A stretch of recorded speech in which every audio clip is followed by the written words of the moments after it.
So much radio show to get to. I'm Tony Katz. The show is Tony Katz Today. Let's begin, shall we? Thanks for being here, guys.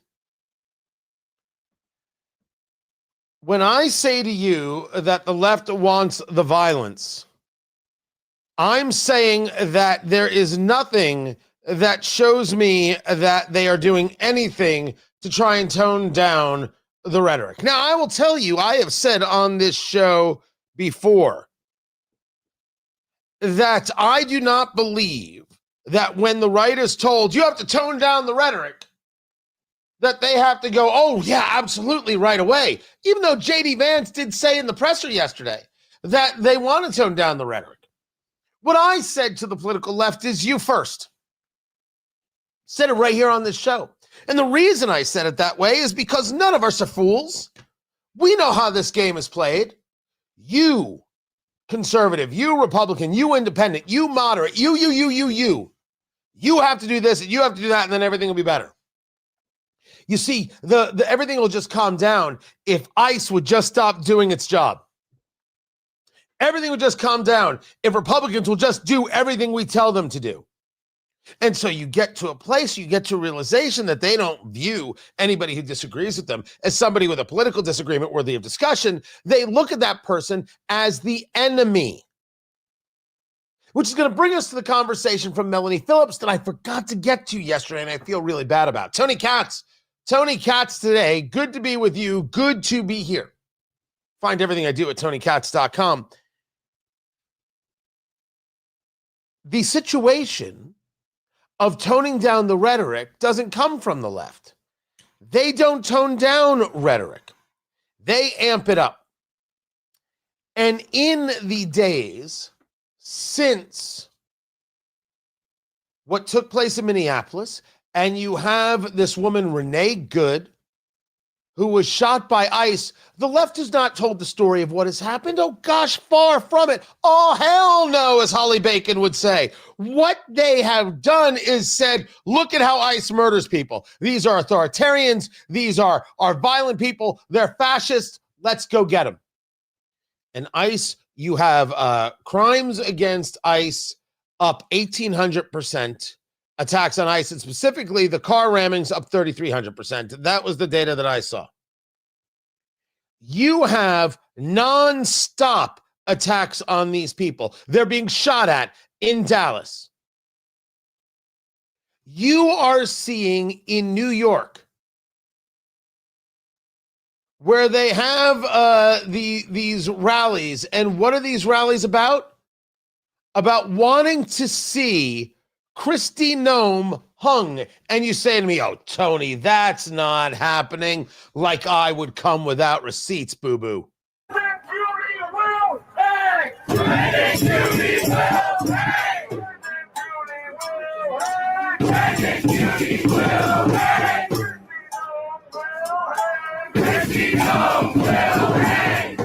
Kristi Noem will hang. That is the Secretary of Homeland Security.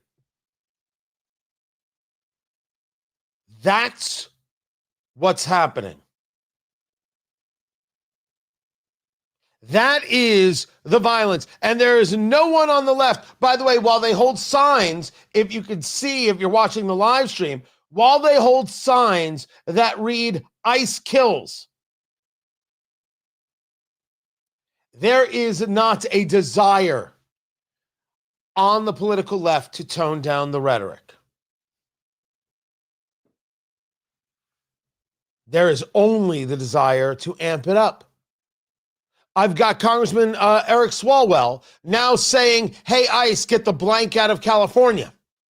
Such a tough guy is Eric Swalwell. The mayor of Minneapolis, Jacob Frey, get the blank out of Minneapolis. That beta male playing the tough guy. Larry Krasner, the DA in Philadelphia. None of them with even a willingness to admit what happened that led to the shooting. Only the want and the desire to raise the temperature and bring about the violence. Now you say to me, Tony, they don't want violence. And I will say to you, prove it, kitten. Because I'm watching what it is they're doing. And the only thing that they're doing is leading to the violence.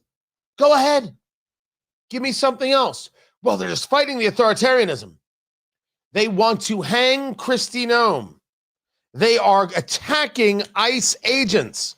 And by the way, these attacks were going on long before this woman, Renee Good, who was known as an ICE agitator, by the way.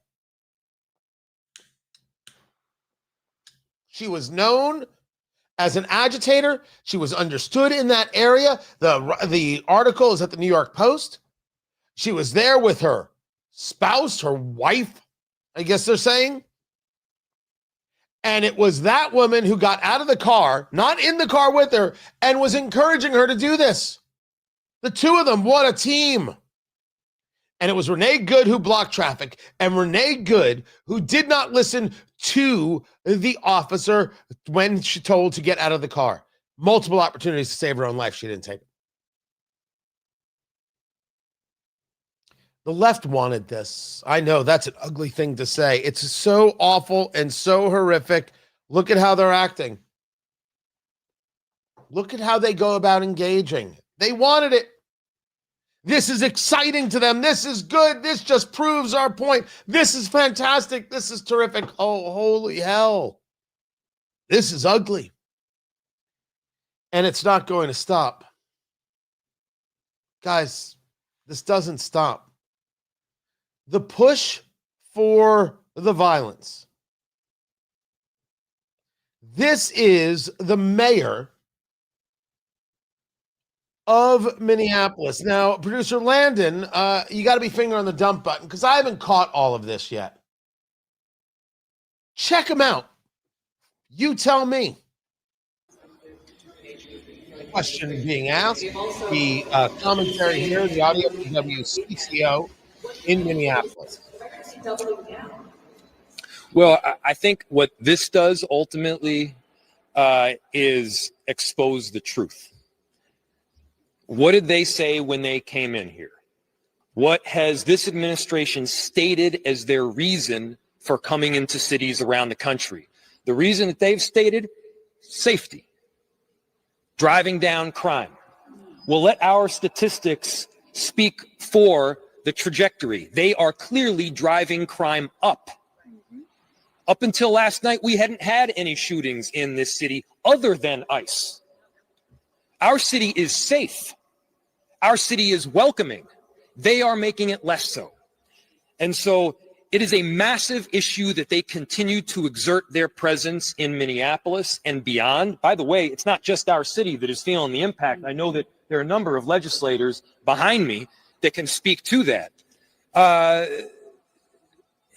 This administration has also said that they're very pro-business. That's also garbage.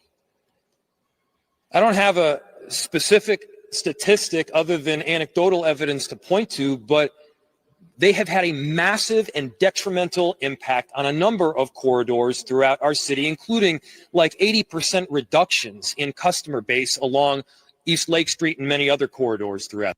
Is that where a lot of people who are illegal hanging out? How dare you?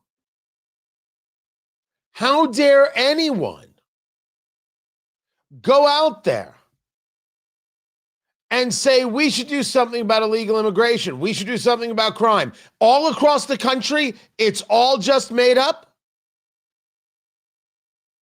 This is an exacerbation. This is wanting and fomenting the violence. That's what we're witnessing. That is what we're looking at. And the left has absolutely no plans at all of stopping. The Attorney General of Minnesota, the radical by the name of Keith Ellison, again, producer Landon on that dump button just in case, as he's on the Dean Obadala show there from Sirius XM. This is an aspiring fascist dictator tyrant trying to impose by force will and dominance on the population. That's what's happening. And the sooner we all wake up to it, the sooner we'll be able to be free of it. What he's saying is, the sooner you do something about it, winky, winky, That's exactly what they did regarding President Trump. Trump's a fascist. Trump's a dictator. Somebody has to do something. We can't have this, Trump that. Those were all calls for a lone wolf. That's how you got the assassination attempt. It is imperative that we understand that the desire here is the violence. That's all there is.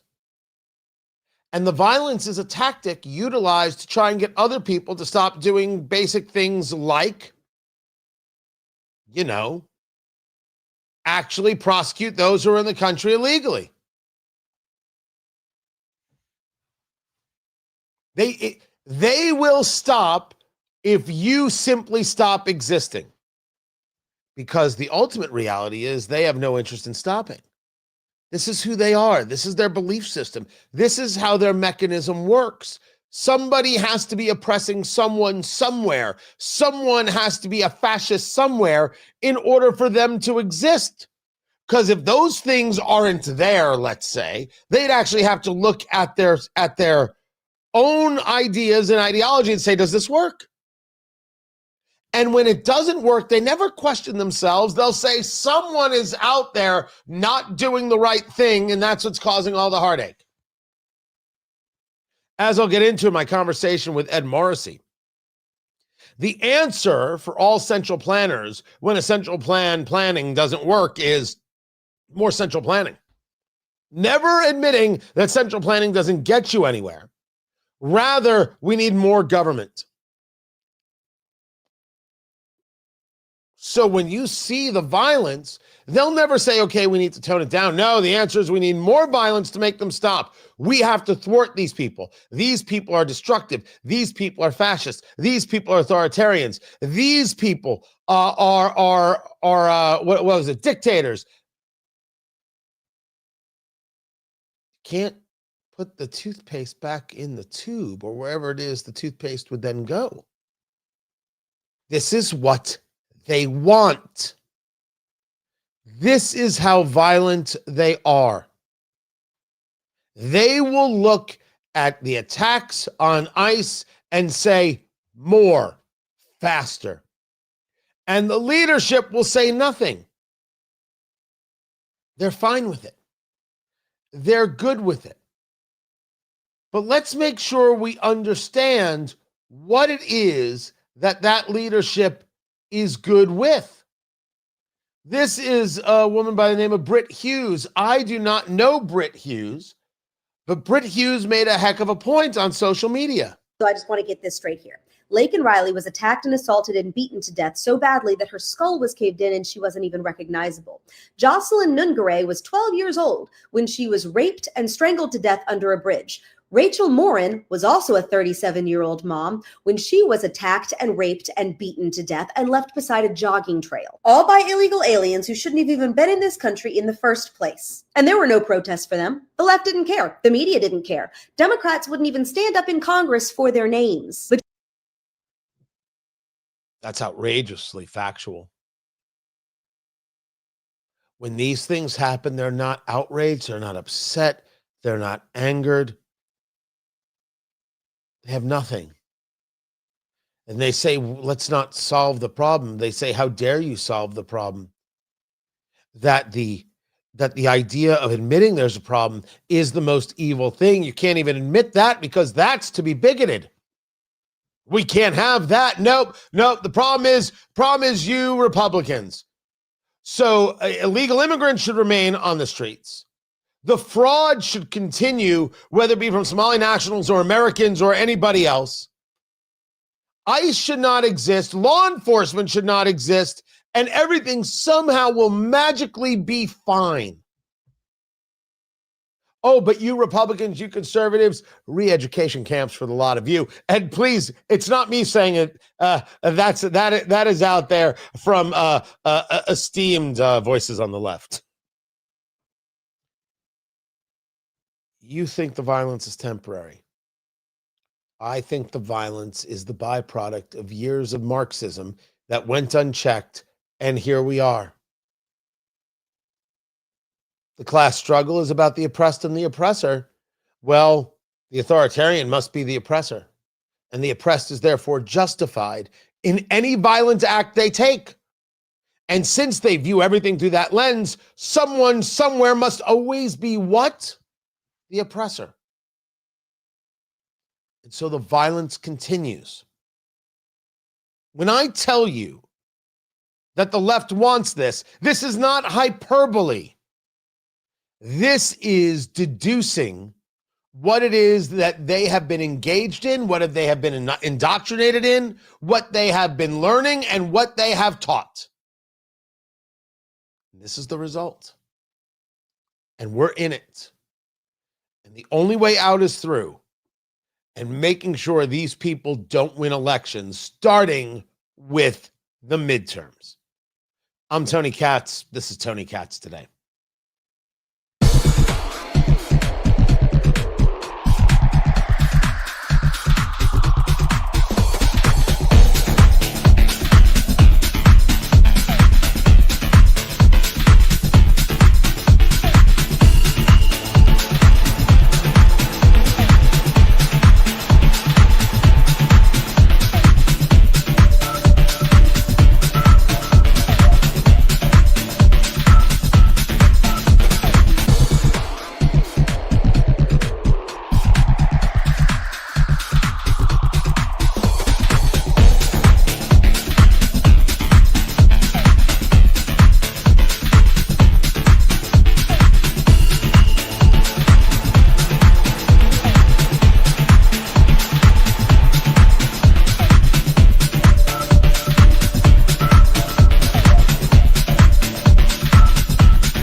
Welcome back, Tony Katz. Tony Katz Today. I see that the chat has got some troll action. First of all, what is this? Is the Shah still dead? What is that, Matt? I don't know what that means. What I want is for the Iranians to throw him out. Absolutely. Hold on. Where were some of these? They were one or two people I immediately got rid of. Oh, here it is. Both Republicans and Democrats are Zionist-owned, extracting USA's tax money to Zionist contractors and banking. Mr. Spiritus. This is not the Nick Fuentes channel. You're in the wrong place. You're looking for Nick Fuentes or Megyn Kelly, right? No, this is Tony Katz, right? Over here, we don't say welcome, my friend. We say, wow, what a schmuck. So go over there. Wherever Megyn and Nick get together and do whatever it is they do, forget them both. So ridiculous. This isn't the place for your stupid. Goodness gracious. Hold on. What else? There was another one. Nope. I might have gotten rid of it. I don't know. So whenever I see some post that says you're a cuck, I'm like, oh God, what a great throwback line. I use it every now and again on the show too, so it's hard to get mad at people.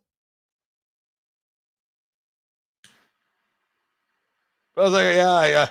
I think we're done here. I am smoking. So glad you asked. This is the Buffalo. Ooh, this is the Buffalo 10. I can't do it close anymore. Light's not there. This is the Buffalo 10, a box press. This is the natural, really excellent smoke for about $6, $7. Really nice piece right here. Gotta get to the show. Let's go.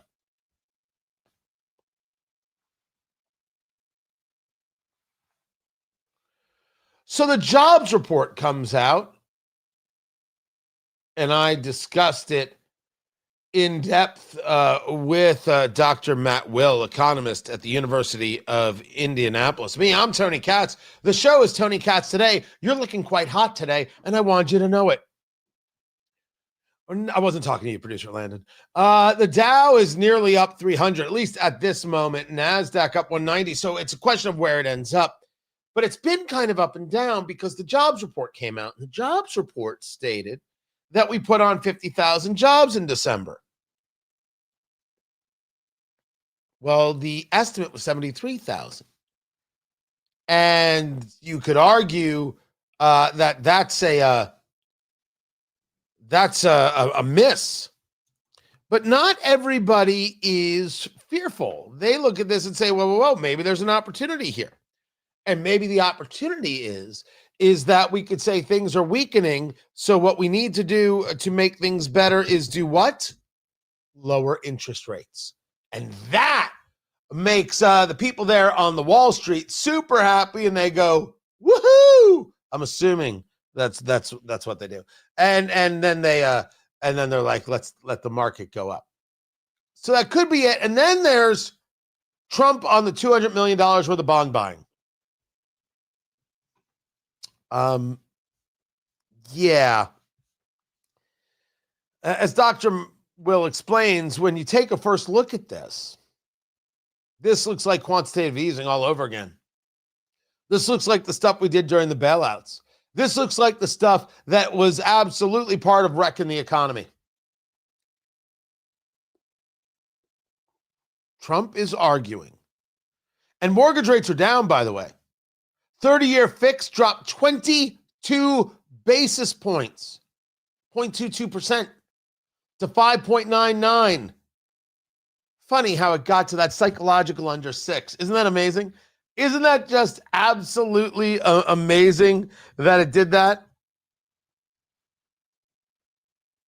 Because they love this idea. They're going to buy the mortgages and bring down the rates. Oh, that's a dream.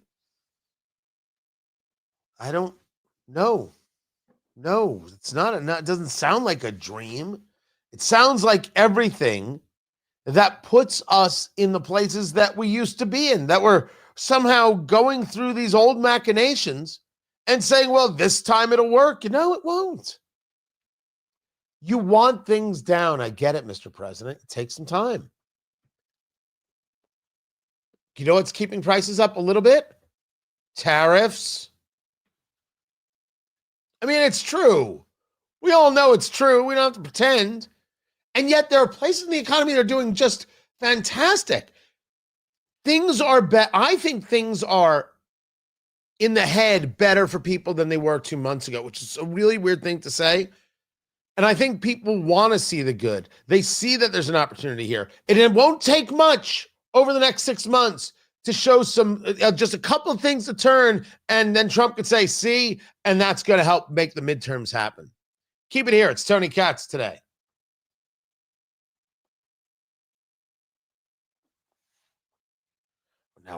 Now the text messages are coming in. I was asked if I have, what is that?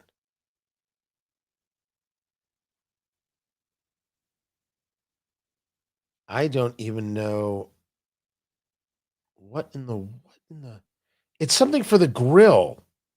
A grill topper. What the frick is a grill topper?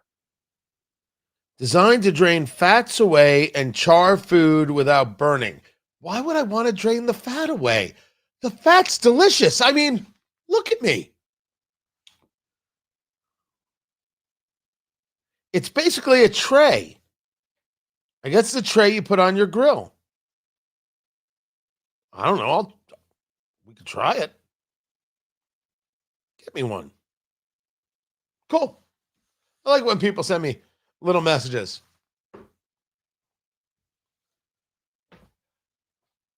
tariffs that are purposeful and focused get you the gain. Tariffs everywhere, not great. And it's just saying, it does raise costs. I mean, that's just the facts. That's just the way it is. Just the way it is. Now, someone did mention in the chat. So my home station, where the show emanates from, was having a technical issue, and so someone said they were hearing something old on air. Is that true of WIBC, producer Landon, or was that someone else? Okay.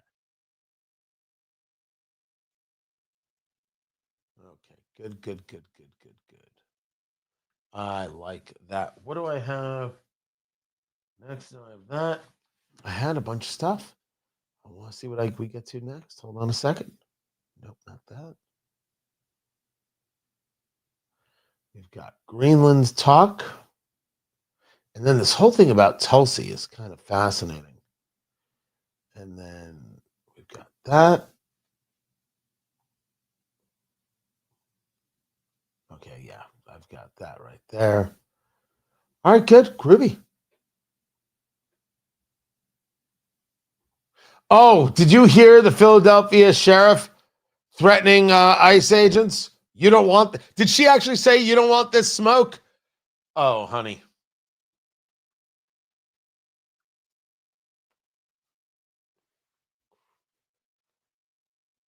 Let's see, what else do we have right here? Let me get back to you guys. Okay, so TRC and Elkhart. First of all, love you in Elkhart.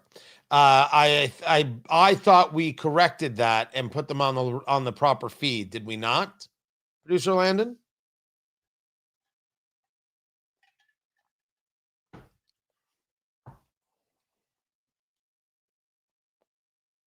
Okay, so it wasn't from you. It was because something did not connect. All right, I am sorry about it.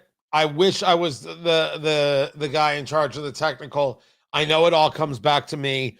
It is outrageously frustrating. It's the best I can do. And listen, I think it hurts. I think that stations get angry about those things. I don't want that. So I'll get on with them later. I know my team has been in contact. It's frustrating stuff. It really is.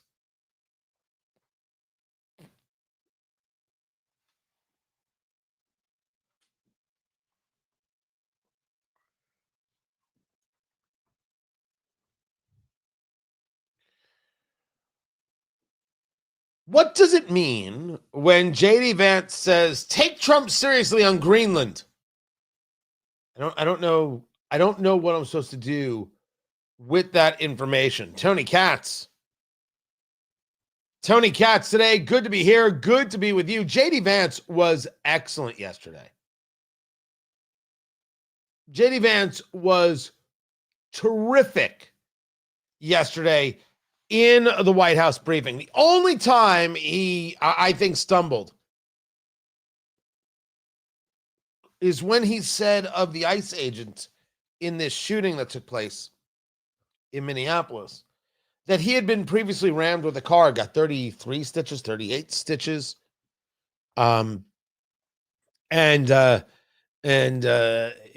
maybe when a car is coming at him, he's a little bit sensitive to it.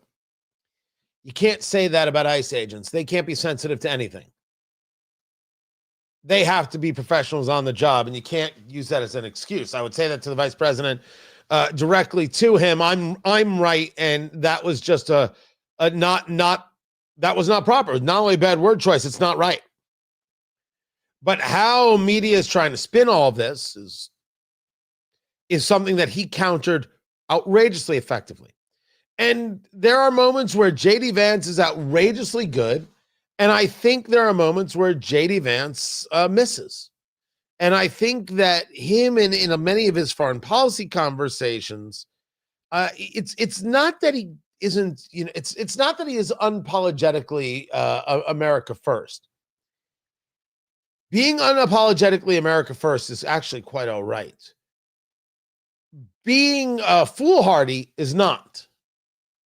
Which brings us to the conversation about Greenland. No one should be engaged in the idea that we will take Greenland by force. No one. It's a terrible idea, and it's not going to happen. We're going to take Greenland by force, but we have not in Venezuela actually made things better for the Venezuelan people by getting rid of the Maduro regime. Pretty interesting. We haven't gotten rid of the Maduro regime. Rather, we did what? Ensure that we have more access to oil, which I'm fine with. Keeping it out of the hands of the Chinese and the Russians is, of course, the thing. But we're going to take out Maduro, but keep the Maduro regime in place. The people of Venezuela were looking forward to a better tomorrow, and now they're like, oh, that's going to foment some anti-American sentiment there. So there's a real move that has to be made here. And that if you want to engage the Monroe Doctrine to the idea of protection of the Western Hemisphere from Russian and Chinese influence, a la James Monroe, President James Monroe, wanted to keep European influence out of the Western Hemisphere. Well, that also has to be done by ensuring that those in the Western Hemisphere get to live their best life. And that doesn't happen under a communist regime. And if the plan is, well, you know what, we can work with them, it's as is, so it's good enough for us. That's not I don't know if that's great. Wait, hold on. I know that's not a great foreign policy. I don't know if others are going to see that as a valuable foreign policy.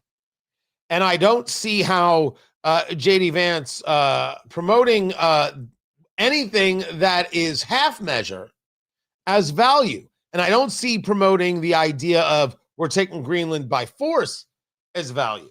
I think promoting the idea that Greenland has absolutely incredible assets is important to us. And there is protection to be discussed. And we need the Danes to recognize that we're the ones who can protect Greenland and protect them from the Russian and the Chinese threat. That's not only regarding Greenland itself, but all of those waterways around it. Do you really want them to be able to get that close all the time? Let's make a deal.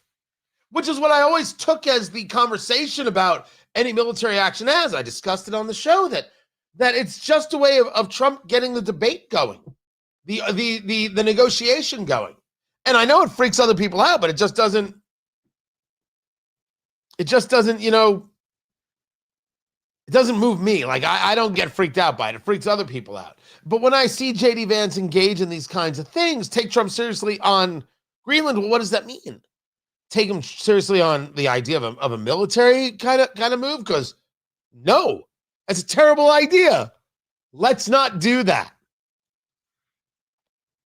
But when Vance is there in front of the press saying, you're lying, that didn't happen, you're trying to manipulate, you're trying to create anger, you're trying to foment anger, we're going to protect ICE, we're not going to be afraid of it, we're not going to allow you to manipulate, we're going to push back on every narrative you push out there, we're not going to stop, and also your mother, like that's worthwhile.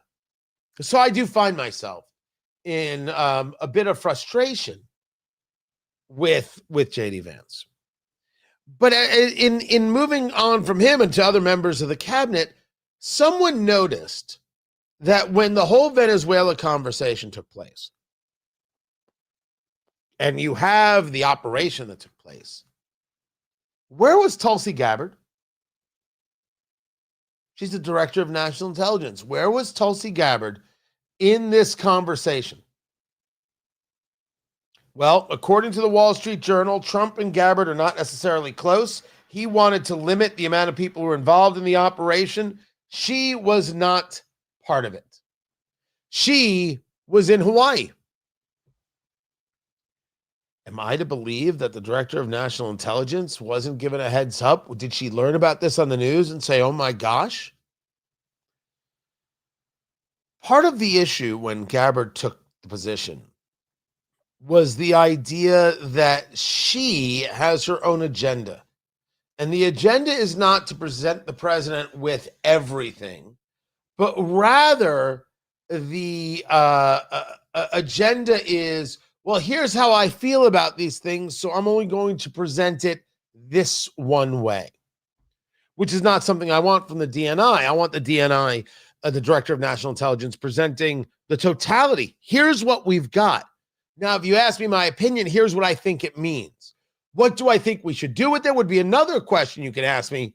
But in the end, Mr. President, that's up to you. But if you don't present all the information, how is it possible for the president or anybody else to make a decision? They weren't given all of the information, therefore not given all the opportunities, therefore not able to look around corners and see what might be possible. Right? That's the thing. So was she left out for that purpose? That she does some things that he likes, and it's not enough to bother him, and he doesn't want to have to change members of the cabinet because that would only give the press a story? Or was she actually kept out of this conversation because in the conversation, she wouldn't give good information, she wouldn't provide good data? I don't know, but I think it's very, very interesting. Like, it's interesting that Trump is threatening all hell on the Iranian regime. The protesters are in the streets. They are, setting photos of the Ayatollah on fire. They are taking over certain cities. They want the Ayatollah gone. And the pressure is on. They have an opportunity to have a very, very good Iran. Make Iran Persia again, as I would say. But someone brought something up that I thought was fascinating. I had not considered, which is strange because I've said to you, and you may have said yourself, that Iran has a chance at a really good life without the Ayatollah. But it never dawned on me, or it never made me question or think whether or not Iran would not be a Muslim nation. That thought never occurred to me. That thought never occurred to me at all. Well, Tony, of course they would be a Muslim nation, but they're a Muslim nation now. So what are they protesting? What are they actually pushing back against? Well, there's all the sanctions, and well, there's the religious police, and well, there's all these restrictions, and they've executed 1,900 people in 2025. And so they are pushing back on some things, like the Islamist things. Which takes me to this post on X from a guy by the name of Simon Fox.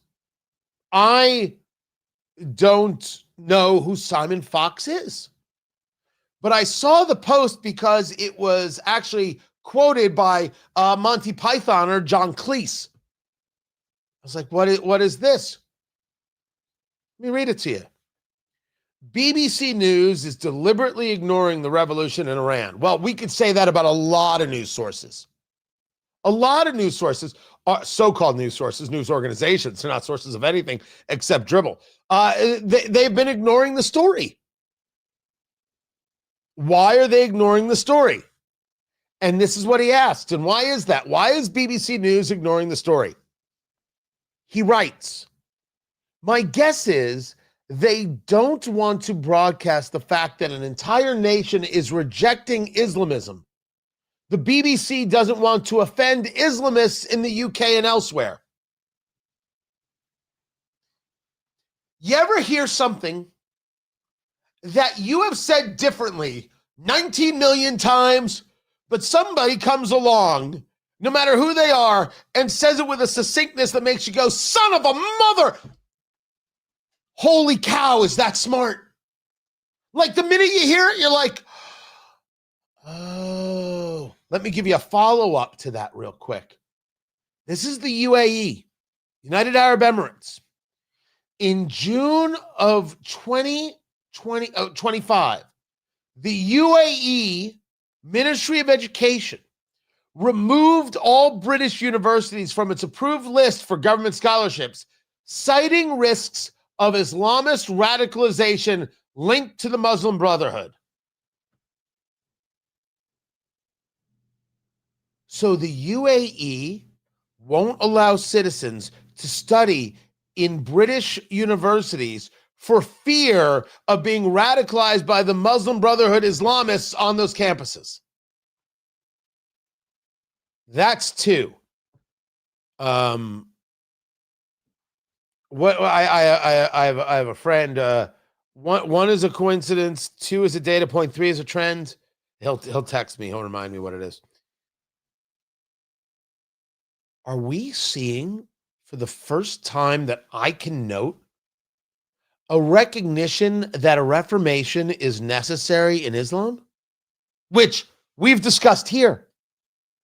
If you don't have that, and you have these Islamists who truly believe they truly believe that their job isn't takeover.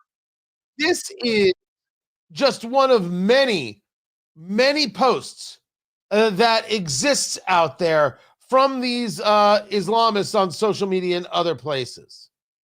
We don't say that Islam is here to live, to coexist with lots of different religions and all of us can just hold hands and be friends. This religion was sent to dominate the world. It was sent to be superior, to extinguish the light of every other religion and to be superior to it. But we're not shy to say it, and we don't find that to be something that we should be shy to say, that this religion has been sent to dominate, to wipe out, to take out every other religion.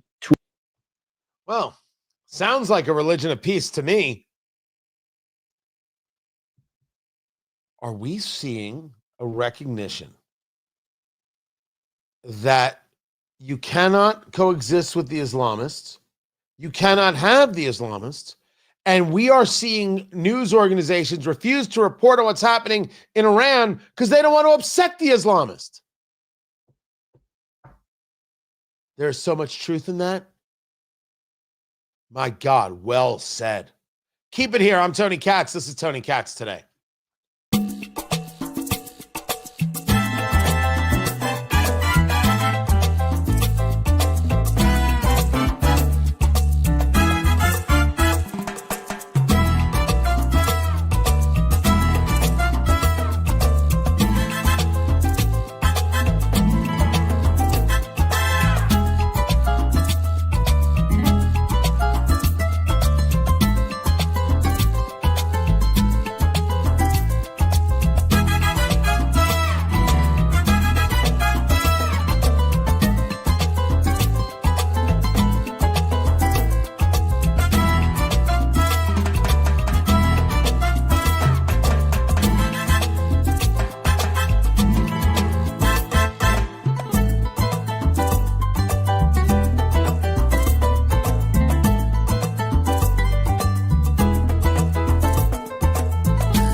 I get a lot of garbage email. I cleared out earlier today everything that was in my promotions tab on Gmail, and look at this. Well, it's back again. Like a couple hundred. That is a lot of crap. That is a fair amount of garbage. Unnecessary. Guys, good to be with you. Tony Katz today. What else haven't I gone over that I should? What other stories should I be getting to today that I have potentially missed?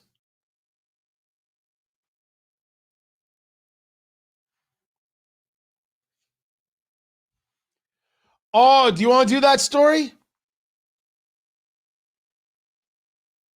I will do. I have got it from the New York Post.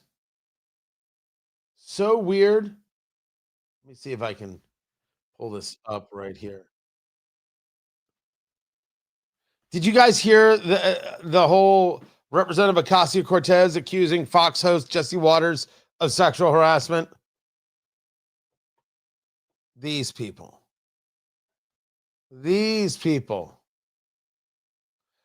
So first of all, I'm glad everything there in Elkhart is back up and running. Secondly, yeah, the studio did get changed up. This is now the full studio look. Shoot, right? The full thing, corner to corner. Is what like how you would measure a TV. So that's what we've got here. So the brick that you see, that was the outside of the house. So we didn't put that up. That was there.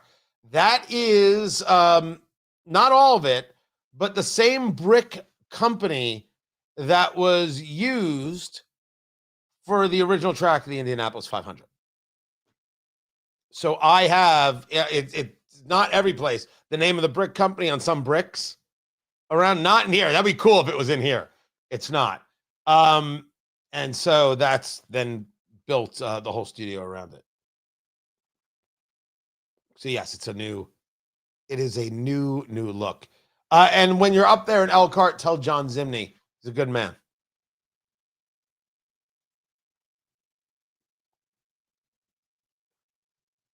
Coming back, excellent. And then I've got my interview with Ed Morrissey. That's two-parter. Look forward to sharing that with you as well.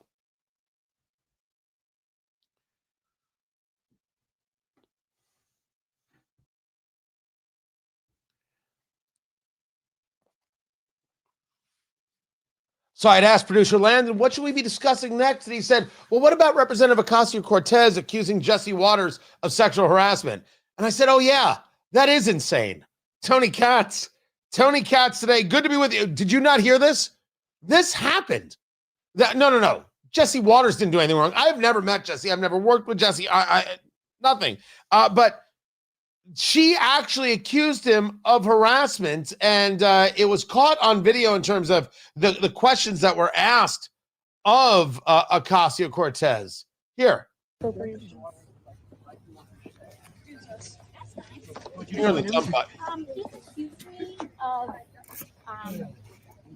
He has sexualized me on his show. He has sexually harassed me on his show. He has engaged in horrific, sexually exploitative That's rhetoric. not true, Congresswoman. It is true because he accused me of wanting to quote unquote sleep with Stephen Miller. So why don't you tell me what you think is acceptable to tell a woman? Thank you. I'll tell you. Maybe you want to sleep with Stephen Miller. What? Who the hell are you? Aren't you the one? Wait a second. Wasn't it Ocasio-Cortez who said about somebody, oh, they just want to date me? Wasn't that her? You don't think it's wrong to say? No one's ever said of a man, oh, he just wants to sleep with. No one ever said a woman, oh, she just wants to sleep with. I'm not saying that we should talk like that. But here you are answering a question. I think that's one of Jesse Waters' producers. I think that's who that was. And you just make this accusation of sexual harassment? You're weak. You really are. You're weak. And I think the issue is that she's upset that Jesse Waters won't date her. I think that's very obvious at this stage. How dare he be a happily married man with a new baby? Why won't he love me? That's a jilted lover, Ocasio-Cortez right there. This is Tony Katz today. Can't wait till she sends her emails my way. And I'll be like, oh, she just wants to date me. Yes, I noticed it was indeed Midas Touch, which is this leftist outfit. That is correct. But like that is crazed. That is just nuts. You think it's sexual harassment. Sexual harassment is sexual harassment. You can argue it's Jesse Waters saying something you don't like. No, she secretly, she wants him. They all want the Jesse Waters. They all want to swim in the waters. They all want to do the backstroke or, I don't know, whatever other swimming move you want to insert. What? Is it something I said? No? Nothing. Just talking about swim moves. Right? You can't say giggity, producer Landon. It gives us no credibility. You got to keep an air of, professionalism at all times. Gosh. Just so outrageously silly. So here's where we are, right? The radio show is in commercial break, so we are in commercial break. Smoke them if you got them. We will be back in a few minutes. Keep it right here.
Welcome back, everybody. Tony Katz today. Good to be here. Good to be with you.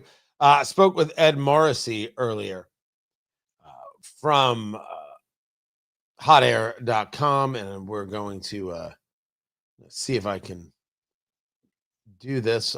We'll be able to do this. That's exactly how I'll do it. So I will share that with you coming up in just a moment or two.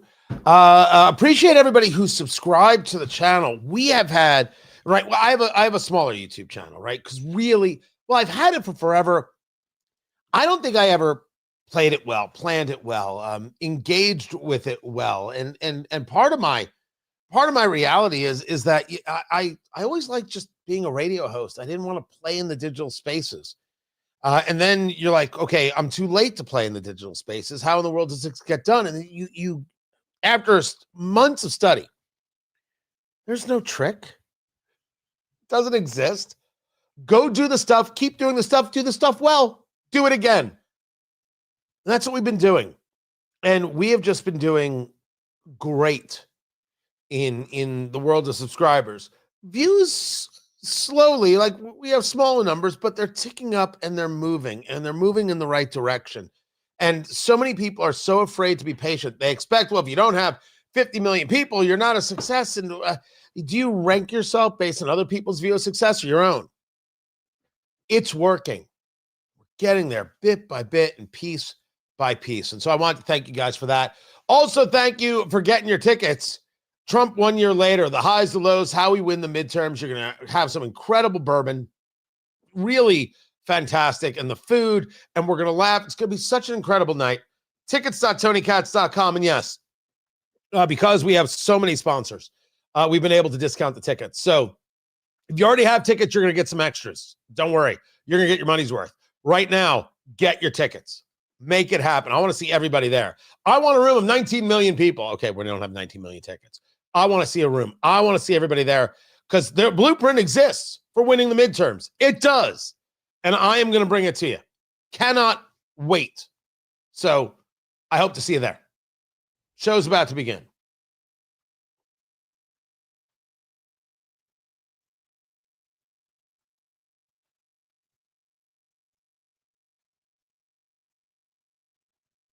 And while absolutely everything is about what's happening with ICE, what's happening across the country, how the political left is not only engaged in violence, they support it, they want it, they fantasize about it. This is their moment. They don't look at this and say, tone down the rhetoric. They look at this and say, when will the right crack? Tony Katz today. Good to be with you. Find everything I do over at tonykatz.com. But it's not just this that's happening. Yesterday, with very little fanfare, House Republicans voted with Democrats to extend Obamacare subsidies for 3 more years. Just, because why not? So they had the shutdown. They didn't get what they want. They were promised that we would have another vote, and Republicans said, 3 more years of this, of subsidies that were only COVID era for an Obamacare that's supposed to lower costs? Is this rational or is all politics local? Ed Morrissey joins me right now from hotair.com, where he is the capo di tutti capo over there. Good to see you, Ed. We will get into ICE. We can go very, very deep there, specifically and especially about what we're talking about regarding Western civilization, which I won't stop from. This is obvious. The Marxism has taken hold. If you send your kids to universities, you're out of your head. Well, depending on the university, we have a real danger here. But Republicans voting for Obamacare subsidies, 17, I think, Republicans voted with the Democrats. Do you see this as, well, I guess Obamacare is going to stay for the rest of Trump's presidency? Or is this you do this so the Republicans can say they voted for that, and then you make moves in the Senate and it'll be what it is? Well, I mean, certainly the possibilities there, right? And we've talked about this, is that I would have maybe said, if you're looking to protect yourself on this, you do a one year extension of the subsidies, and then you introduce a reconciliation package to try to undo everything. And that may still be what's going to happen. which is that they can introduce a reconciliation package that will then address the entirety of Obamacare. The problem is that Republicans really don't have a plan to deal with the entirety of Obamacare. They still, 15 years down the road, still have not figured out what it is that they want to do about it, or 16 years down the road now. But at least that possibility does exist. A 3-year extension doesn't make a lot of sense to me. It's better than a 2-year extension, which would have been in the middle of an election cycle. But really, honestly, the 1-year extension would have been sufficient to do what it is that's happening here. The reason why it's a 3-year extension, of course, is because Mike Johnson didn't get in front of this. Hakeem Jeffries brought up a bill, I'm trying to think of discharge petition that forced the issue. And because Hakeem Jeffries and his caucus wrote that, it was 3 years. And some Republicans who are representing moderate districts who are at risk in the midterms could not, felt that they could not withstand the political pressure of voting against this. And so Hakeem Jeffries played it smart. I mean, he played it smart. That was smart. One of the other arguments could be is that, you can't, I think that we need to get rid of Obamacare, of course, that is in the end, it has to be ripped out by the root. But in the extension of subsidies now, if it is indeed 3 years, Hakeem Jeffries took it off the table for the midterms, never mind for 2028. So is that the smartest approach that the left could take here? Because now it looks like it doesn't even look like that. Look what we did to the Republicans. The whole subject kind of gets washed away. Well, I mean, he teed it up for the presidential elections, which is the reason why you have the 3-year, right? Well, let me take that back. No, he teed it up past the presidential elections. So yes, again, 1 and 3 are not bad numbers for Republicans. 2 would have been the worst. Or excuse me, 1 and, well, I have to figure this out because the math changed after the first of the year, and I have to go back and rethink that. 3 puts it to 2029, so it's past the presidential election. 1 would have put it just past the midterms, but it would have been an issue in the midterms. 2, none of these numbers are great, but again, the Republicans aren't on offense here. Correct. And that's the problem. That's it. They should have known that this was coming up. Everybody knew that this was coming up. The expiration of these subsidies has been known since they were first passed. They chose to do a reconciliation package, but didn't address this in the reconciliation package. They addressed other issues in that one big, beautiful bill. This is a strategic choice, I guess, by Mike Johnson and the White House. It's not a very good one, but they do have the ability now with the new budget resolution that they can pass probably in February or March to open up a new reconciliation package that will deal with this issue. But they have to have something to replace it, and something that's going to get the majority in the House, where now they're down to, I think, basically 2-seat margin because the death of a Republican last week, I believe it was. California, and then you have the retirement of Marjorie Taylor Greene. But the point is taken. You can actually hear people saying, how is it possible that this Republican Party does not have a plan?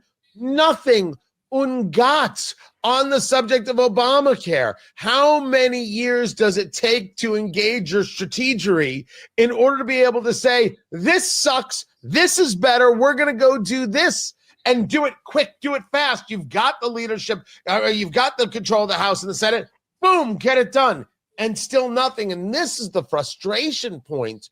What do you know about where that frustration point is within the Republican Party? Or are they just like inured to it and don't actually care? I think that they've kind of given up on getting ahead of healthcare in terms of credibility with voters. It's a mistake, but I think they've kind of given up on it. And I think they've kind of given up on getting rid of Obamacare. I think they figure that they're stuck with it now, and the only thing they can do is nibble at the margins of this thing, which is a terrible decision. But the truth is that Democrats have more credibility on this issue than Republicans do. That's a historical fact, even though Obamacare turns out to be terrible. The problem with making that decision is that Obamacare is going to collapse one way or the other. I mean, this is already part of the collapse.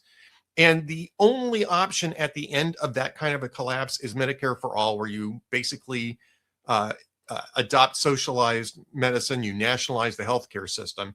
And that's an even bigger disaster. That's where the left is pushing for. Obamacare was always just a tee up for socialized medicine, whether you call it Medicare for all, whatever you call it. And that's exactly where the left wants to take this. It was a transition to socialized medicine, and it's working. Well, I don't know if we say it's working. If you're arguing that as a matter of policy for Democrats who want Medicaid for all, it's the Bernie Sanders dream. This fails, so we can introduce another failure. Oh, okay. Yes. Okay, in that case, that's working. The problem is that they're establishing more and more government intervention in the healthcare markets. And this is, I mean, you can read Hayek for this, is that when government intervention in an economic, central planning fails, the answer is always more and more government intervention, because the people who fail at it are really aiming for that type of thing anyway. And they believe that they can force outcomes through central planning. And again, if you read The Road to Serfdom by F.A. Hayek, you can see exactly how this kind of thing works. It's not just on the macro political scale of socialism. It's also in these, I wouldn't necessarily call it micro, but in these subsidiary subsets of economic questions of central planning. Obamacare is central planning. It's failing. The answer to that is going to be more central planning with more force and a little bit more brutal application, because that's exactly the cycle that this goes through. The left never learns from their mistake. They never admit to the mistake. The problem is you didn't let them implement it faithfully, properly, in its totality, and it's never been tried. True socialism has never been tried. Yeah, true socialism has never been tried. I've got more with Ed Morrissey coming up. Keep it right here. I'm Tony Katz, and this is Tony Katz Today. What in the world is with my shot? There we go. Much, much, much better. So yes, if you were asking if that was recorded, yes, it was. Yes, it was recorded. I did that with Ed a little bit earlier based on timing. And then I said, okay, now I'm going to bring it to all of you. And that's how it works. It's the magic of radio. That was part one. We've got a part two to this conversation to get to in a little bit. That was fancy, wasn't it? Not bad with a little transition there and everything else. Like, hey, cats, look at you. Hold on. I should Google Epstein Trump? You're the first person ever to say that. You're a genius.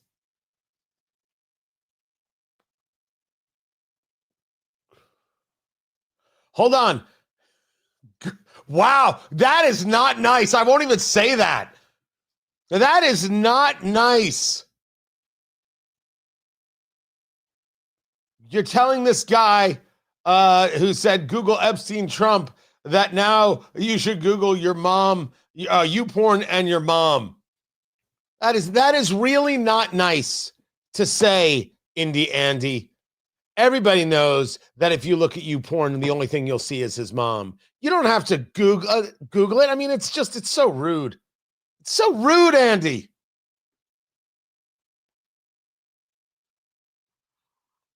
What? Like, you think we're above some your mom you porn jokes? We are not. We are not. Oh, goodness gracious.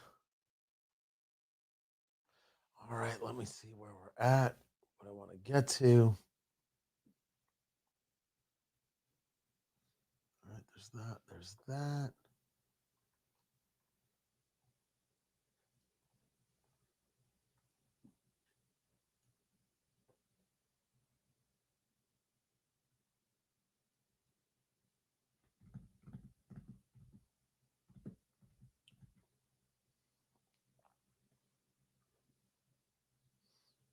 Well, that's a silly headline. I'm not doing that. You want me to do this story? Kendall Jenner finally breaks silence on rumors she's secretly gay. Right. I don't think I have time for this. I never asked. I don't know Kendall. I don't know anything about her. I never asked about what she's doing and who she's doing it with. Never dawned on me to be something I should care about.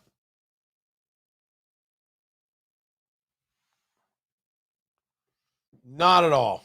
1 minute, did you say there, producer Landon?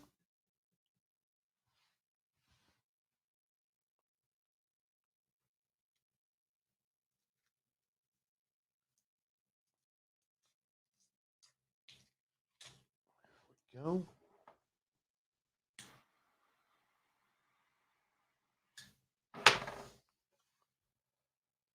It's a good day. It's been a good week. It's been a good week. So thank you all for that. And again, I will implore you, get your tickets. The bourbon's going to be so great. Food, the party. And I'm telling you, you're going to be entertained. You're going to be like, that was worth every penny. It was worth it. Oh, have no doubt. Trump 1 year later, tickets.tonykatz.com. Get your tickets right now.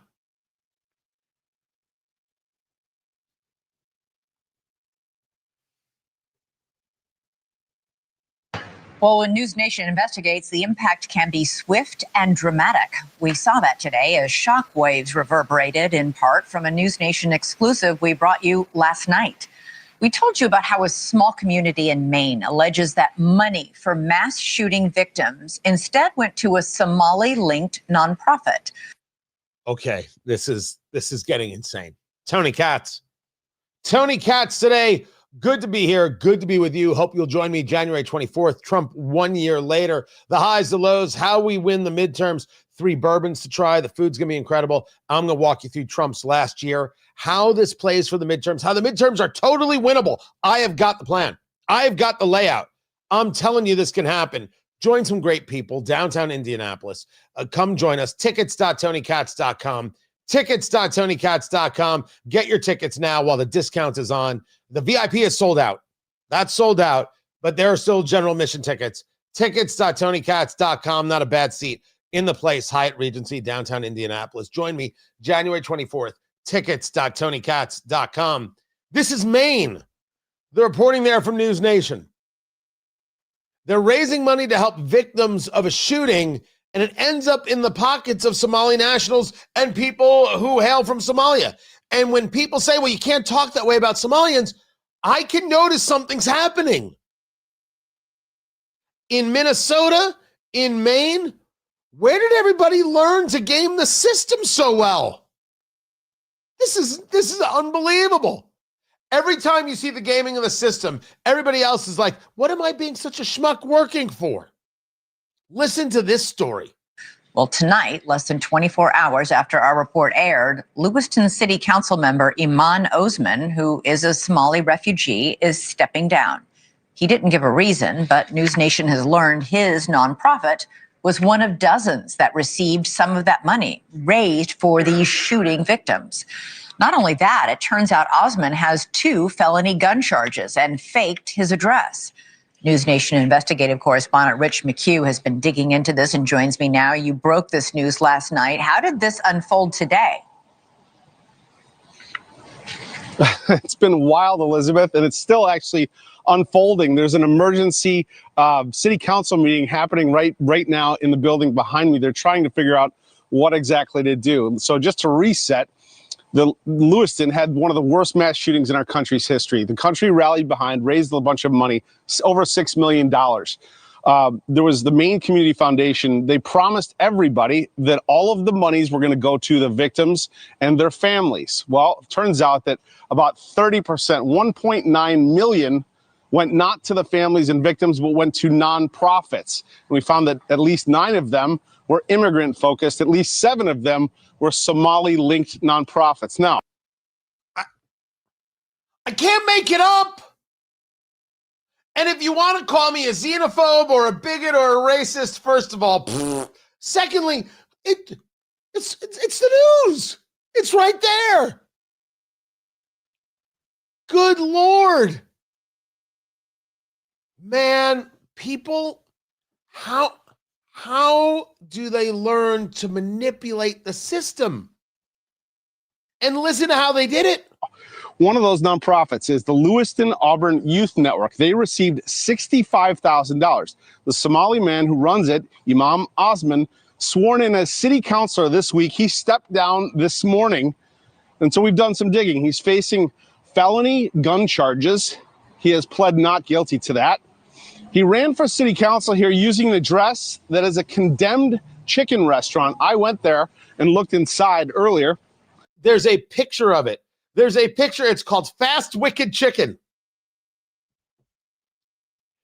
By the way, I don't know if it's cliche or just genius that your location is a condemned chicken restaurant, not a shut down chicken restaurant. Oh, no. Not a doing poorly chicken restaurant. This guy clearly never heard of Gus Fring. It's a condemned chicken restaurant. And if you're like, who in the world is Gus Fring? That's the guy who owned the chicken place in Breaking Bad. Yeah, you're welcome. That's right. Tony got all cultural all up in there. I have questions galore. Directed 30% of the money that was supposed to go to these victims' families to nonprofits, 7 of 9 Somali run. This is his nonprofit received the $65,000 from the Lewiston Victims Fund when survivors like Jennifer Zenka, shot twice, received a mere $32,000 and couldn't pay for her surgeries. Take a listen. It didn't really hit me and really upset me until I was in a position with a $93,000 hospital bill that I couldn't cover. So that's a story. That is a crazy story. Of course, we're going to notice. Now, I've been asked in a very, very silly question. Tony, tell us about those Islamists you're so scared of. Why do they hate America? I think that you're saying this very, very wrong. And it's purposeful. And it's purposeful because you either lack the ability to engage honestly, or you think this is some kind of dig. The Islamist believes in a worldwide caliphate. The Islamist believes that Islam should control the world. Remember, this is not a religion, this is a political system. And they believe that they are touched by God to engage this implementation at all costs, including through lying, including through manipulation, and yes, including through violence. Not because I say so, but because they say so. Now, if you're angry at me, this guy's name is Alexander. If you're angry at me, Alexander, for noticing what it is that they themselves, the Islamists, have said, you can be angry at me. But I'm still going to notice, kitten. I'm happy to notice what it is that they say. Why won't you? Why won't others? Christians cannot live with Islamists. Jews cannot live with Islamists. Muslims cannot live with Islamists. They can't. This is the reality of the situation. They have made it clear. They want domination. They are believers that you must submit or die. They want you to pay the jizya, which is the tax for the non-believers. Why in the world would anybody question something that is clearly factual? When it comes to these Somali nationals or people who are Somalian and are American citizens, the fraud connected to Somali something is unbelievable. I mean, how can you not notice it? It's shocking. The people charged with crimes are the ones dealing with crimes. I didn't say you should go about attacking a whole group of people. Oh, your question is, why would they be attacking the United States? Oh, gosh. Your answer, I'm going to assume, is because the U.S. does this, does that, and does the other. And my answer is because throughout history, the Islamist has been an invader and an attempted conqueror. And they engage in making sure that they leave some type of statement in places that they have had conquest over. And they believe that once they've conquered it, they should be allowed to reconquer it. And since the United States and Western civilization stands in their way of a worldwide caliphate, that's why. If you want to argue it's because the U.S. intervenes here and the U.S. intervenes there, that is not the facts. Even if you want to argue against American policy in the past or right now, that's totally fine. That doesn't change what they believe their goal is as presented to them through the Quran. Get angry all you want. It's right there in surah after surah after surah. That's what we're dealing with. That's what we're dealing with. And you ask now, if they wanted to spread a caliphate, you'd think they'd conquer smaller, weaker Christian countries first. You mean like France and the UK? Hey, man, thanks for the comments. I'm more than happy to have explained this to you. Keep it here. This is Tony Katz today. Grok can disagree with me all Grok wants. The AI disagrees with me, so oh well. I mean, you really wrote that. Now, Alexander, you say we work together at AFP. Where? Where do we work together at AFP? Also, this statement is false. That they're not just attacking the largest, strongest nation first. It's all nations. You see what they do in Israel. You see what they do to people in their own nations. What they've done to people in Iran. What they've done to people in Egypt, etc. What are we talking about? I don't want to defend the indefensible. I did. Well, Wisconsin was a lot of years ago, man.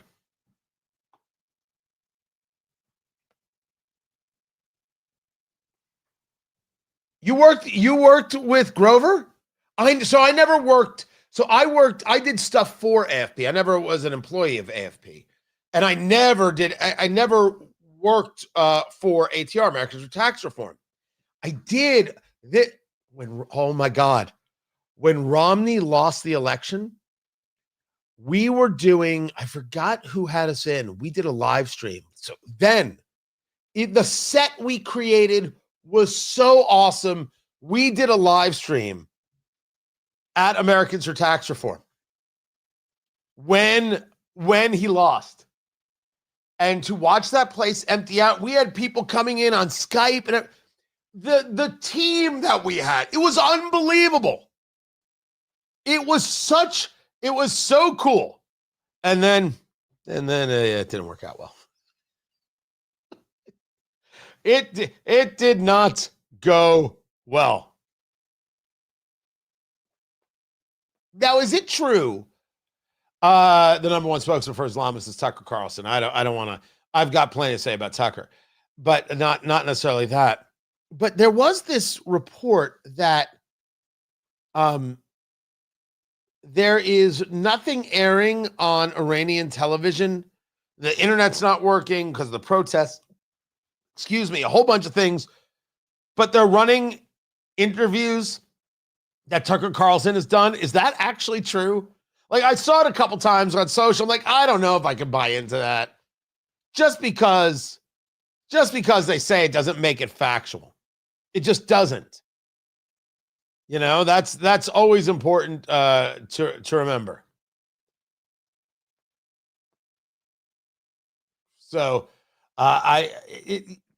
the people get into the, oh, I don't like this person.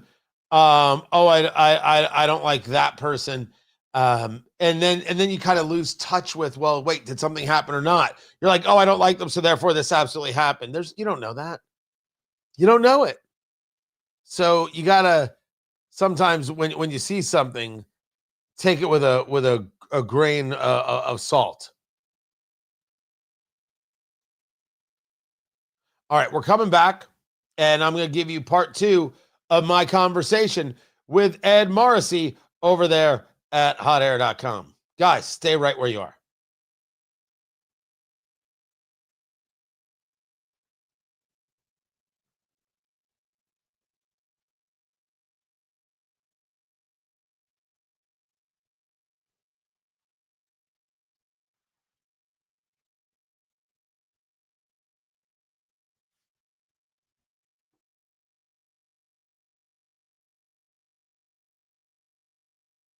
So exactly how violent is the left? I'll answer you. Outrageously violent. And there is nobody within that party in any level of quote unquote leadership that wants it to stop. Tony Katz today. Good to be with you. Let me bring back Ed Morrissey and continue our conversation. Tony Katz, good to be with you with Ed Morrissey right here from hotair.com. Let's get into now the part 2, which is what we are seeing regarding immigration and customs in enforcement. Now, you've got the piece right here. The new CNN video, activists blocked the road, accelerated toward ICE agent walking across. This is about this woman, Renee Good, who was shot and killed when engaged with ICE officers.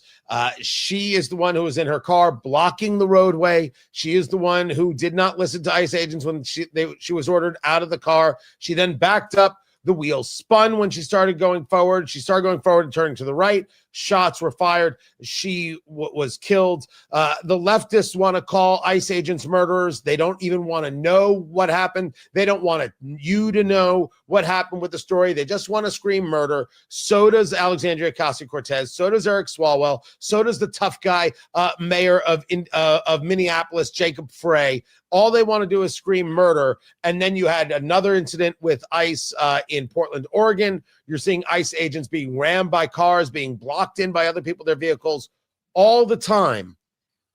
First, let's talk about what you're writing about with this new CNN video that, I guess, in your view, makes the proof of this was self-defense and the woman was in the wrong concrete.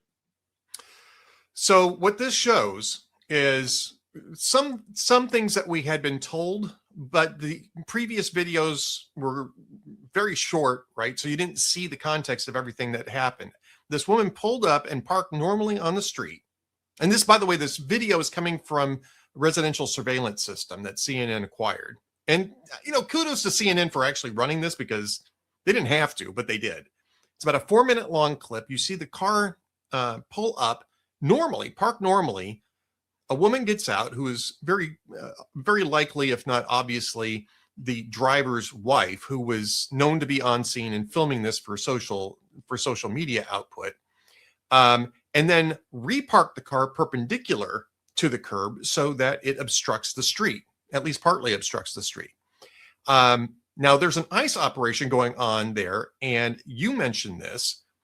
There have been numerous attempts to block in ICE agents with vehicles or with crowds of people, which isolates them and sets them up for an ambush. We can get back to what the Chicago police chief had to say about that maybe in a moment. But at any rate, it shows her deliberately parking her car perpendicularly. And when ICE agents see this, they start coming to the car.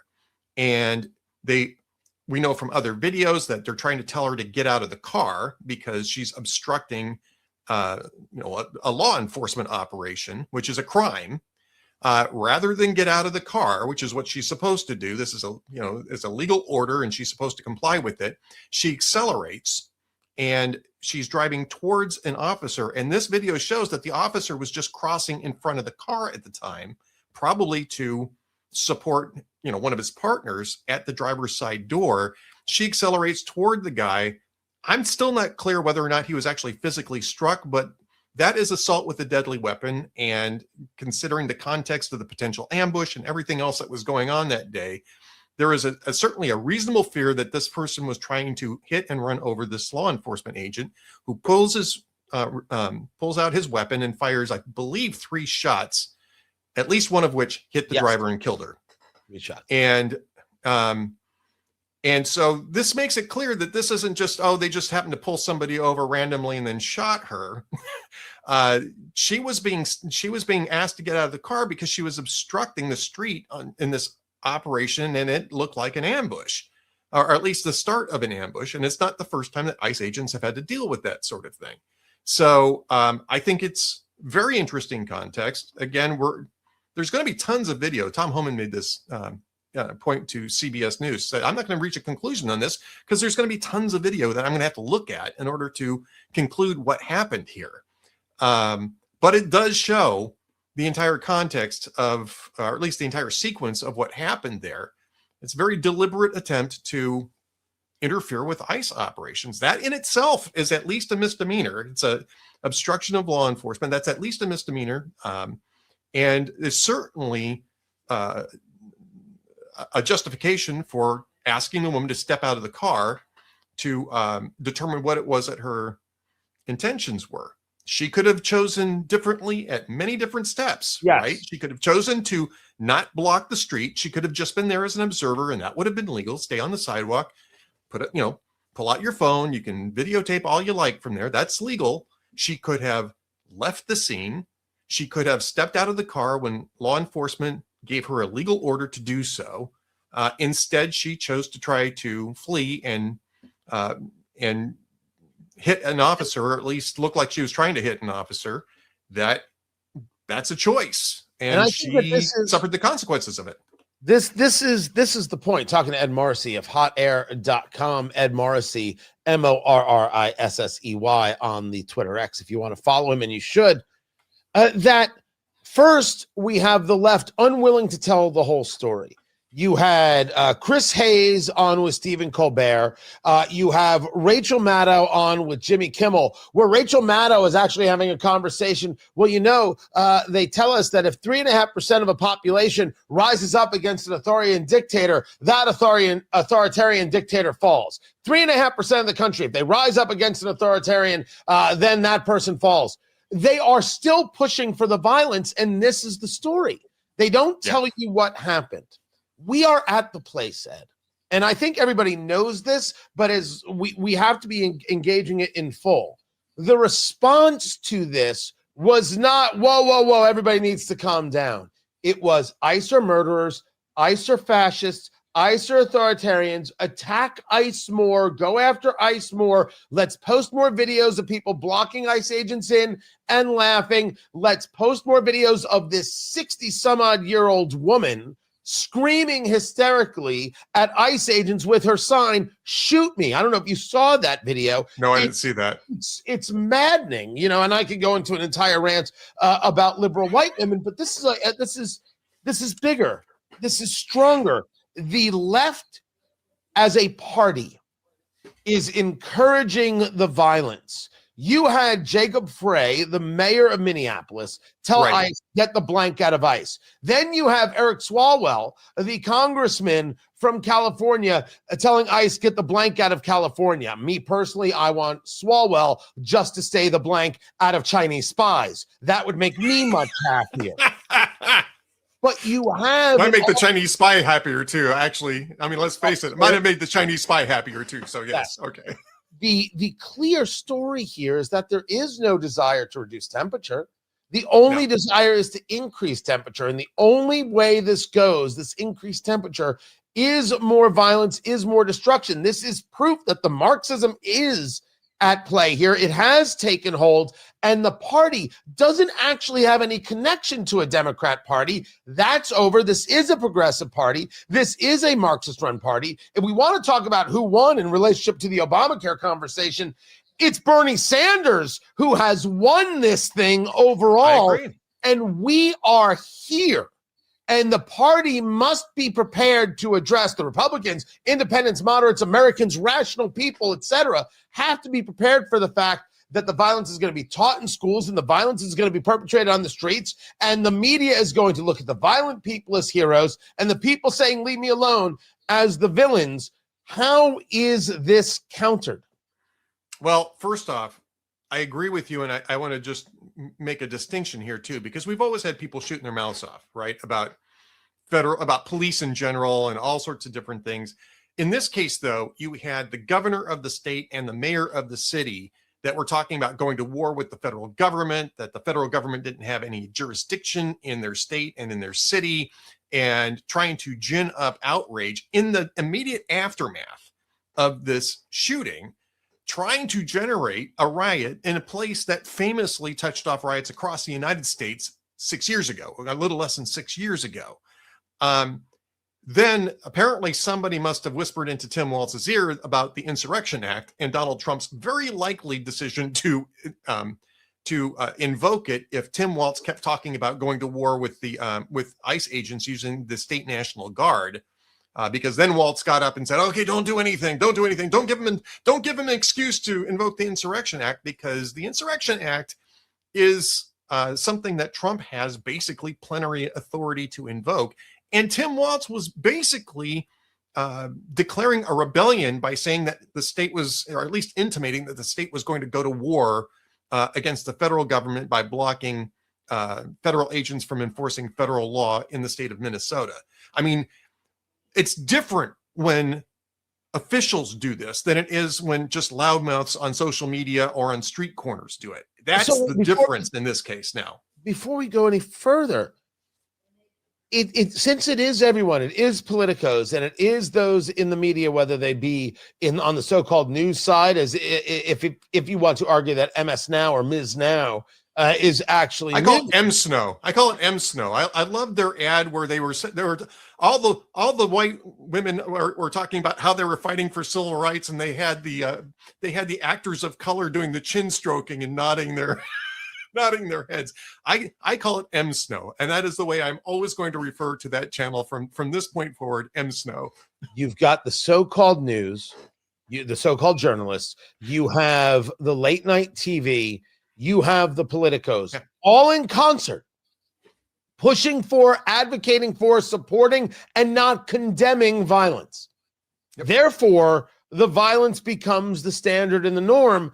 And the only, I argue often that the only way out is through. But is this different in the pantheon of American politics and American culture? I think it's similar to what we saw in the late 60s and early 70s with the war in Vietnam, especially.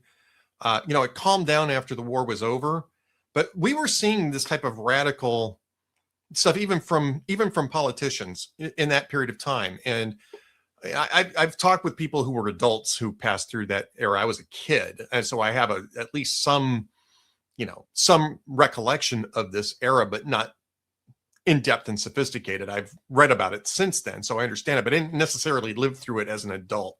People who did say that this is actually starting to approach those levels where they were very concerned about things like armed rebellions. And you're going to see groups like the Weathermen and the Symbionese Liberation Army and that sort of thing start to form if politicians don't start acting responsibly, and if the media doesn't start acting responsibly. And I'm talking about the media across the entire board. Just to make this point, your point, a little bit broader, the movie that's probably going to win the Oscars and the most Oscars this year is the one with Leonardo DiCaprio. And I'm trying to think, No Battles Left Unfought or something. I didn't watch it. But it's all about taking up arms against immigration forces, right?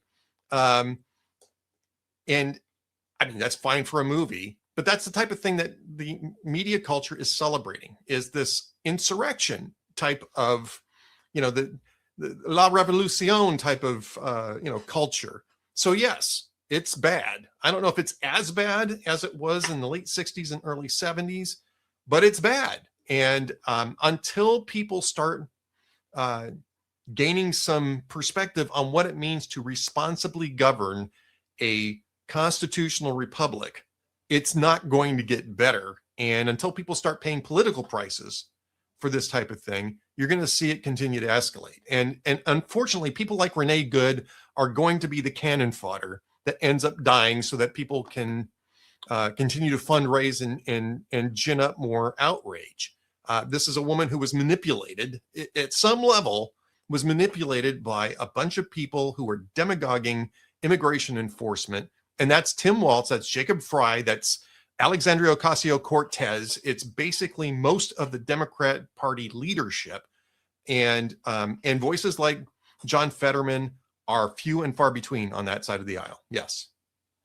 John Fetterman, the voice of reason. I mean, that tells you. Who would have guessed? Who would have That guessed, tells you right? much.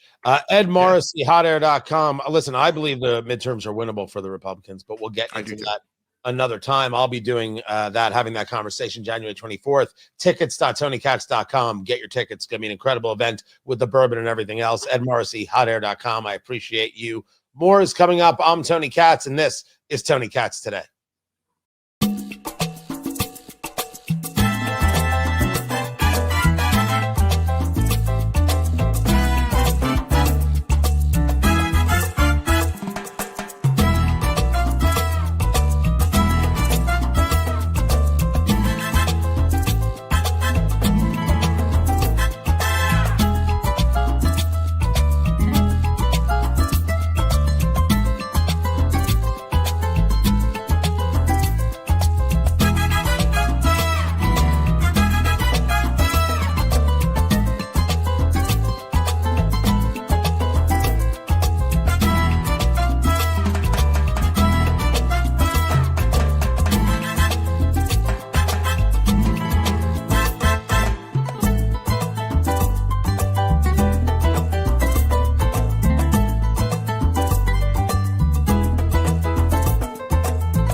Dang, Mike. Welcome back. Tony Katz. Tony Katz Today. Good to be here. Good to be with you. Oh, it has been a good week. Can't thank you guys enough for being a part of that.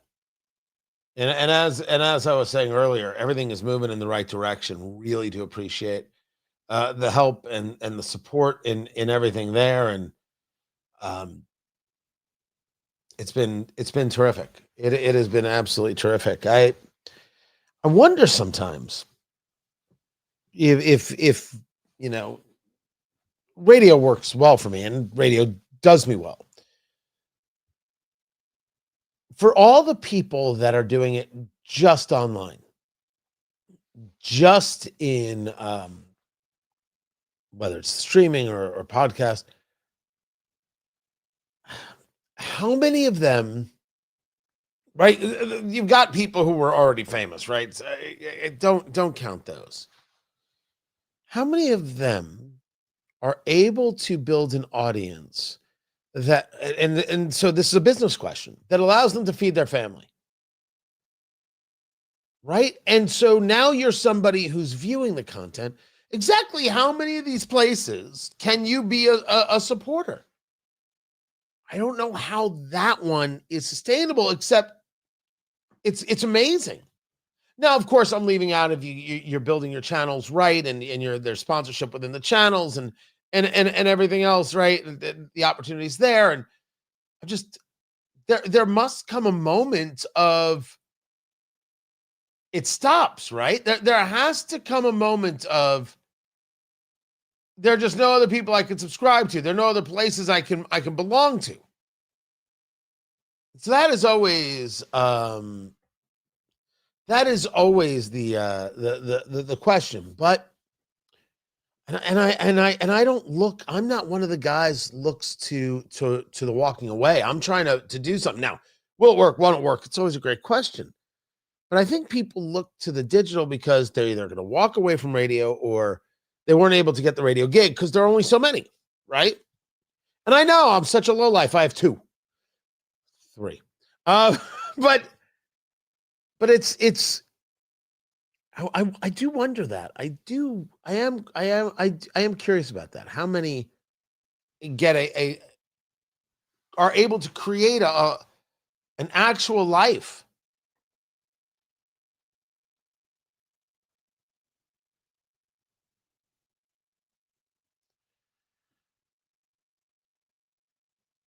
So just a follow-up to the story I was talking about the Iranians and the Iranian people there and rising up and engaged in protest and trying to get rid of the Ayatollah. And I'll get into this more. You'll notice that no one is standing up for them. Where are all the protesters who were there for the poor Palestinians stand up for the Iranians? Well, one of the places they are is in front of a synagogue in a Jewish school in New York while they scream, "We support Hamas." Not the Palestinian people, Hamas. I appreciate that we are no longer pretending that this was about supporting terrorists. That all this talk about the Palestinians was always nonsense. It was about how can you destroy Israel. At least now they're honest about it. You have a peace deal. You gave back hostages. Other nations are involved, and they're still going in front of synagogues to protest and try and intimidate. They've told you who they are. It's who they always were. Only the left tried to cover for them. I'm Tony Katz. It's the truth. Oh, they're not just protesting just so they can get on social media. They can get on social media for all sorts of reasons. Now, they might be doing it to get themselves clicks. That's true. That is legitimate. Guys, appreciate you very, very much. Can't thank you guys enough for being here. The radio show continues at WIBC.com. Make sure you're over there at TonyKatz.com and that you are subscribed over there. It's free if you want to be a supporter. I appreciate it. And then, of course, it's going to be so good. I want to see you there. Tickets.TonyKatz.com. The bourbon, the food, the laughs, the going over the last year and how it's going to lead to a victory in 2026. The midterms are winnable. I'm going to share my thoughts on how to win them. I'm going to share that blueprint. Tickets.TonyKatz.com. Tickets.TonyKatz.com. Get your tickets. Get them right now. The discount is on. The VIP is sold out, right? But general admission is still there. Seats are going to be great. Tickets.TonyKatz.com. It's going to be amazing. People are going to look fancy, feel fancy, drink fancy, eat fancy, and laugh. You might even laugh fancy. You might even give a chortle. Perhaps a guffaw. It's going to be so good. Tickets.TonyKatz.com. Get your tickets. It's going to be amazing. I appreciate you guys. The show continues at WIBC.com. Don't forget to subscribe, and I will catch you all on Monday. Looking forward to it, and I appreciate you very much. You take care now.